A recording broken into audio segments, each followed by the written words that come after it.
Welcome back to Daytime, everyone. We have become a nation of texters, but that doesn't mean romance is dead. Our next guest says electronic love mail can be just as heartfelt as a handwritten love letter. Relationship coach Michael Fiore is here to help the cell phone fanatics get plugged back into their relationships. Michael, good to have you here. Thank you. So over 2/3 of Americans actually sleep with their cell phones? Oh, that's really depressing. What is wrong with us? Oh, I'm not sure there's something wrong with us. We're just all addicted to being connected all the time, right? You know, I always say if you leave your house without your cell phone, what do you feel? You feel panic all the time. And so I say that using your cell phone and texting is a great way to stay connected with the man or the woman you love in your life, wherever you are, whenever you want, even if you're all the way across the country on a business trip and, wrangling the kids at the market or whatever else. Now, we have a lot of singles in America, Yes, I understand. There was a survey taken, huh? No, there's a few, yeah. 44% of American adults are single. So that would probably attribute to it. To the texting thing? Yeah, I find a lot of people who are single, it's a great way to, people are kind of scared to get on the phone, especially after a first date, right? So I often tell people who are single to use your cell phone and texting as a way right after you have that initial first date to kind of tell the person you were just with what you really loved about that date in the first place. You know, I can still smell you on me, I can still, the thing I...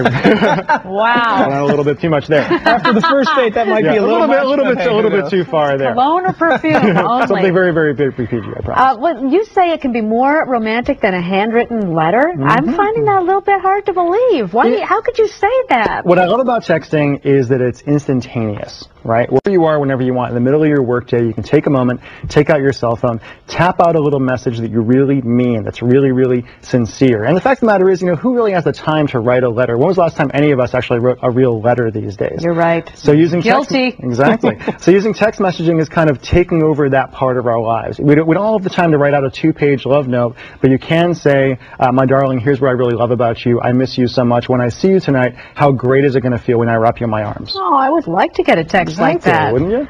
Is it different for men and women, the messages they should text? It is largely, men are largely visual creatures and are largely much more direct in what we kind of require. If you're a woman, just sending a message saying, thinking of you, do you remember the look on my face last night when you kissed me goodnight? Things like that work very, very well. If you're a man texting a woman, you want to get a little bit more detailed and more about feelings and emotions. You have no idea how much I love you, how much I appreciate having you in my life, but I'm going to show you tonight. Something like that. Oh my gosh. It happens every time. Are you single? I'm afraid not. I'm not. I have a very happy girlfriend. So I bet she is. Yeah. So it goes back to that primal thing where a guy just has to show you. Yeah. Is that kind of... And a guy, sometimes guys come to me and they say, Mike, I don't want to have to be the one who's running the romance all the time. I'm like, well, suck it up. It's kind of your job as a guy to be the one who is leading the way romantically in a relationship. And it's so powerful. People really don't tell each other how they really feel enough these days. I always say be unapologetically romantic with your partner. Forget trying to be cool, forget trying to impress people, just tell her that you love her, tell him that you love him, show them how you feel.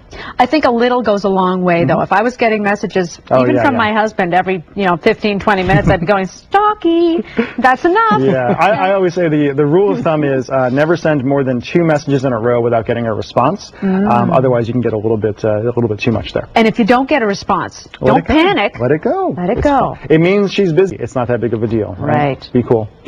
People say on texting you don't get what you get from a verbal response. Yep. Do you have to really think that through of what you're writing and how it might be interpreted on the other end? It kind of depends on what your relationship is with the person. Never text when you're angry is one of the things I say. Never have a fight over text.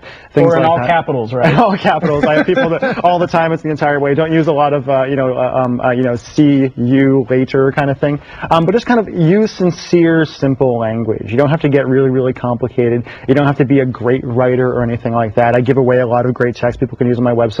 They're to be very simply romantic with their partner. And when you talk about men being the visual creatures that they are, that doesn't mean ladies, taking the picture, because he'll open it up in the business meeting and there you'll be. And my rule is never send a picture you wouldn't want your grandmother to see, because she just might see it. I agree.